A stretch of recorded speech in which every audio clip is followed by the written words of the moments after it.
ngasi nungdairamgi pausidi mayam mapalamgi oiba adugumba content masang tang mayam dai share tawjaramge UK na 5G dagi Hubei bu thingnaba thorang tawri ngasi dagi hona Prime Minister Boris Johnson na Britain gi 5G network tigi Hubei bu thingnaba sem sakhre thawang aduna China bu Asoaba Pokhre adumapu US President Donald Trump gidi Haraokhre phawali malemgi khwaidigi sawba telecom equipment maker adu nongsup lebak singda sanghaningde haibigi khudam ama utlabani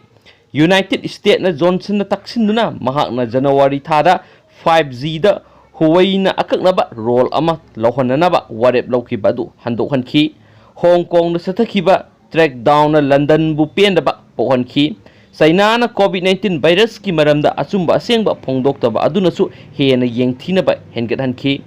Britain na European Union dagi toknaba thorang torakpaga loinana Johnson na malemgi khwaidagi sawba anisuba economy adubu khoisauna hangadori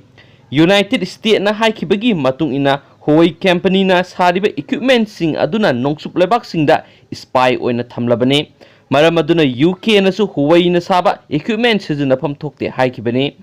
Johnson na share loba Britain gi National Security Council gi mifam ama athubada pangthoktuna hiramasigi matangda wa khanagadori Media Secretary Oliver Done na mifam aduda lawkhiba warep sing House of Commons lathokane telecom farm singna Huawei da 5G da lawgadaba thawdang hana na sem sanduna thamkibanainisu pawsina makhatana phongdoragli thank you